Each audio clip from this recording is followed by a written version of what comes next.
But I want to start close to home with Baylor, and we have not heard publicly yet, at least, from Scott Drew. We've heard rumor mill stuff, and, everybody has an opinion of their own. But yesterday, Scott talked to the media, about the offseason, and it was pretty cool, too. When you look, Baylor, it was 2 months ago, or maybe a month and a half, that our own Cam Stewart put out an Instagram post or a tweet that went viral about the fact that Baylor had 0 players returning from last year's roster. Well, now the roster is filled out, and it looks really healthy, and the heartbeat of that team is always Scott Drew. Here he was yesterday talking about maybe being left at the altar or jilted at the altar by Rob Wright, who is expected to come back and play for Baylor this year, but of course has departed for BYU. Let's take a listen. When I say you expect it, people are going to leave. Rob obviously was someone we had an agreement with, so when you make an agreement, you think you're done, and obviously that was a surprise to us. But again, staff did a great job in putting together a roster and team, and that's part of hopefully the house settlement. You get to a point where you know who's on your team, and when they're locked in, so that you can build a team. Well, I'm surprised at those comments, and here's why. Scott Drew, who is forever, and for very good reason, because of his beliefs spiritually and who he is as a guy, mostly because of that, is a constant passenger or driver on the high road of life. That was we're going into the low road real quick. Oh, hold on, Scotty. You can weigh in on that. Let me give my take first. Once again, we go back. I am surprised that Scott Drew, who I love and have covered since I've been here, and more specifically hands-on calling games for ESPN and getting to know him a little bit, an amazing dude, right? But it's clear that there's still a little bit of trauma around the Baylor basketball program from Rob Wright leaving and the way that he left 2 months ago to go to BYU. Now, maybe that was Scott finally publicly issuing his feelings on that. I mean, but again, we heard him talk about, and Scotty, can we play it one more time?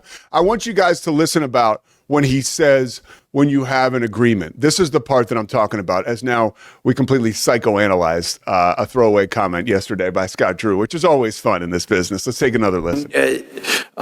When I say you expect it, people are going to leave. Rob obviously was someone we had an agreement with, so when you make an agreement, you think you're done, and obviously that was a surprise to us. But again, staff did a great job in putting together a roster and team, and so he basically is like, look, Rob screwed us over. And he's like very emphatic about saying that. And in a way, and again, you're not going to hear me come down on Scott Drew, and these are drive-by comments by him that I'm deep diving into. I always feel like I have to preface this stuff, because if I don't, people will twist your words around, and they still can, but who cares? Nobody cares enough to really twist my words around anyways. But it seems like he's still a little pissed about that, and it seems like he's not being totally accountable, and here's what I mean. There's an accountability that comes with you're getting paid so much money.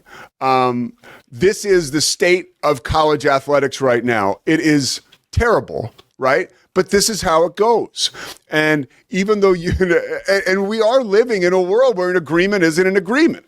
And hopefully the house settlement will clean some of that up. And hopefully, although it seems like a little bit of a long shot, hopefully the government will get involved, right?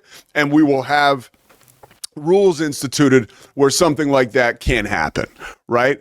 But I let's bring in Scotty, because clearly, although some of the thoughts on this show are certainly queer. I love Scott Drew very much, but not in that way. Yeah, exactly. But we're close because we do love him that much. But so, what are your thoughts on that comment? And do you understand at all when I'm saying how I'm surprised to hear someone of Scott's ilk that always takes the high road, look in the rearview mirror and still bring up that we had an agreement and we got screwed over? I'm surprised. That's not his style. All right. Your reaction to this just speaks to how clean Scott Drew's hands have been for 20 plus years at the helm of Baylor basketball. Because if you just listen to what he said, he did not disparage the kid. No. He did not bring up his father. He did not disparage BYU. He acknowledged what has been reported for months. We've known for months that Rob Wright had signed an NIL deal to stay at Baylor and left to take a bigger one at BYU pretty late in the transfer portal process. This is public information. So in my mind, Scott Drew did not tear down the kid, did not tear down another program, did not tear down his family. I don't even think really tore down his decision. I didn't hear any tearing down of Rob Wright. I heard him acknowledge. I did. Okay. He said we had an agreement, and when you think you have an agreement, you're done. He basically said he said you are interpreting that as him saying Rob screwed us. Yeah. I did not hear that. I did. I heard fact. I heard something that has been reported by many. Yeah. That he is simply acknowledging is true. And he is articulating his hope that with the house settlement, and we talked about this on this show. Yeah. In football and basketball. With the house settlement, when you sign a deal with a school, you are bound to it. I don't think he said anything negative about Rob, and I don't think he said anything that any college basketball coach won't agree with. No, now, and the fact that him just saying that factual information, doing so in a pretty non-emotive way, by the way, I didn't hear venom in his voice. No. And doing so without disparaging the kid tells you what kind of character Scott Drew has, that your reaction to that was, he's talking bad about Rob. Now that is your overarching point, which I definitely receive, and you are 1,000% right about. Yeah. Talk about nitpicking, right? I mean, seriously, yeah. Scott Drew has been that amazing of a man and a coach that's the most meat on the bone he'll give you as far as him being a little, maybe you could say, and you could argue that he doesn't have any, but I would say there is a sliver of resentment there that still remains, and it's like, hey, we got screwed by this kid. But we made an agreement. So even if... And maybe his family, I mean, I think if Scott, you got him in a room one-on-one and truth serum, he'd say Rob's dad was behind all this and screwed us over. Well, that's what Ashley said. Yeah, Ashley Hodge. And we trust Ashley Hodge's reporting Ashley big time. At Sikkim 365. Yeah. But here's what I would say. Even if we say Scott Drew made that comment 100% just to take one little jab at Rob Wright. Yeah. Do we really blame him at all for feeling that way? No, we don't. Especially we can all understand being in that position. You're starting to build a roster around this guy as the centerpiece because he has signed something. Yeah. And then he leaves after, again, and this has been reported publicly and said by others, after lots of the top tier point guards that you could have gotten to Baylor committed elsewhere. Yeah, the timing was terrible. I mean, the timing was terrible. So again, not to disparage the kid, but we all agree the process in which that played out was very unfortunate. Yeah, and probably unfair for the coaching staff. It was unfair for the coaching staff, but again, I know this in my life. I shouldn't say this, but we always have a little bit of responsibility in everything that goes down in our lives, whether we want to be accountable on that or not. I've learned that through my own process of recovery. And even when something happened last week that I did not like at all, right, in my work orbit, but it happened. And it's not whatever. And I was like, man, it made me overcome with fear. And so for the first time, I was like, for the first time in a while, because I've been kind of rolling, feeling good about stuff, I was like, oh man, now I've got to do what I always tell other people to do. Hang in there and trust God, right? And things are going to work out. You love doing that until it's your turn, right?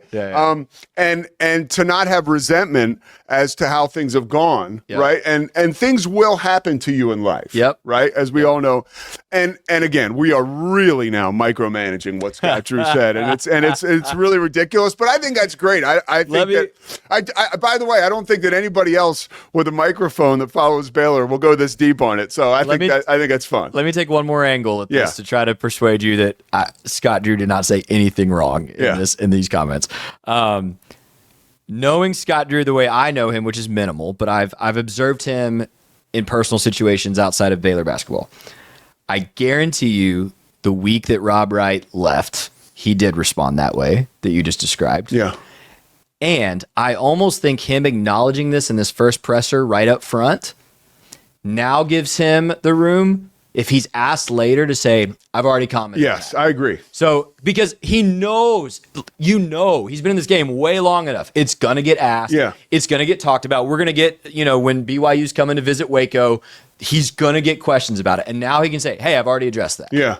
I mean, he had to. And so I think the way in which he did it, which is to acknowledge the facts which have been reported, don't disparage the kid, don't disparage the family, don't disparage BYU, communicate some hope for your fan base that, hey, that's why this settlement just got done. Hopefully this doesn't happen in the future. Yeah. I think all of those things, he's checked the right boxes. I agree.